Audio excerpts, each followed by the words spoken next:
कविता स्वरचित है हमारा देश और अभिव्यक्ति की आज़ादी। ये कविता मैंने कुछ वर्ष पहले लिखी थी।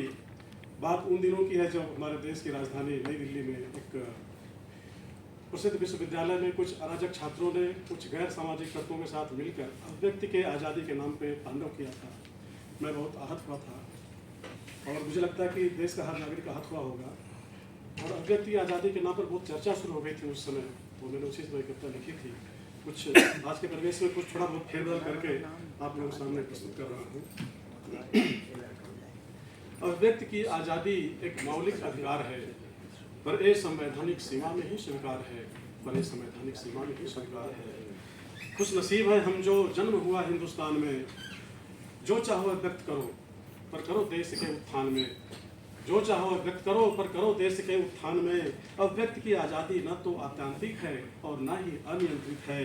संविधान का अनुच्छेद 19(2 कहता है नियंत्रित है, नियंत्रित है। संविधान का अनुच्छेद 19(2 क्या कहता है, मेरी कविता की आगे की कुछ पंक्तियों से के माध्यम से आपको समझाता हूँ। आपकी अभिव्यक्ति से मान हानि न हो किसी का, न हो न्यायालय की अवमानना। राज्यों की सुरक्षा कोई खतरा न हो, ना हो भड़काऊं और ना हो फसाना। आपकी अभिव्यक्ति से मान हानि ना हो किसी का, ना हो न्यायालय की अवमानना। राज्यों की सुरक्षा को कोई खतरा ना हो भड़काऊं और ना हो फसाना। आपकी अभिव्यक्ति से मान न घटे शिष्टाचार व सदाचार का, ऐसी तैसी ना हो सार्वजनिक व्यवस्था नैतिकता व आचार का।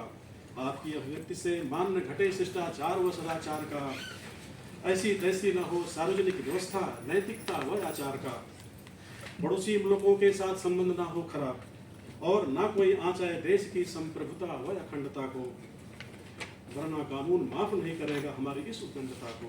पड़ोसी मुल्कों के साथ संबंध ना हो खराब, और ना कोई आँच आए देश की संप्रभुता व अखंडता को, वरना कानून नहीं माफ करेगा हमारी इस उद्दंडता को। समाज के तथाकथित शिक्षित ठेकेदार ये तो सबको समझाएंगे, अभिव्यक्ति की आज़ादी मौलिक अधिकार है सबको बताएंगे। संवैधानिक सीमाओं से अनजान बनेंगे और बनाएंगे, पर हम हिंदुस्तानी उनके बहकावे में ना आएंगे, पर हम हिंदुस्तानी उनके बहकावे में ना आएंगे। अभिव्यक्ति की आज़ादी पर अपना कर्तव्य निभाएंगे। अभिव्यक्ति की आज़ादी पे लगी पाबंदी समस्याएं नहीं है नया। संविधान का पहला संशोधन 1951 में इसके निजात के लिए तो आया। संविधान आज हम जो पाबंदी देख रहे हैं अभिव्यक्ति की आज़ादी के ऊपर कोई नई चीज़ नहीं है। 1951 में ही हमारे राजनेताओं ने भाप लिया था कि इसका दुरुपयोग होगा, इसलिए उन्होंने संविधान में एक संशोधन किया। 1951 का संशोधन जो पहला संशोधन था, उसमें अभिव्यक्ति की आज़ादी के ऊपर भी कुछ प्रतिबंध लगाए गए थे। इसमें आगे मेरी कविता के माध्यम से सुनिए। उतर दिया पर उस मतवाले नेता की अभिव्यक्ति की आज़ादी का, खेल रहा था गंदा खेल भारत और पड़ोसी मुल्क के बीच बर्बादी का। अभिव्यक्ति के आज़ादी की सबने देखी वो लाचारी, बड़ी आसानी से कह गया भारत की बर्बादी तक जंग रहेगी जारी। अभिव्यक्ति की आज़ादी की सबने देखी वो लाचारी, बड़ी आसानी से कह गया भारत की बर्बादी तक जंग रहेगी जारी। इतने में रुका उन मतवालों का एक खेल गंदा, कहता है अफजल हमें शर्मिंदा, क्योंकि तेरे कातिल है जिंदा।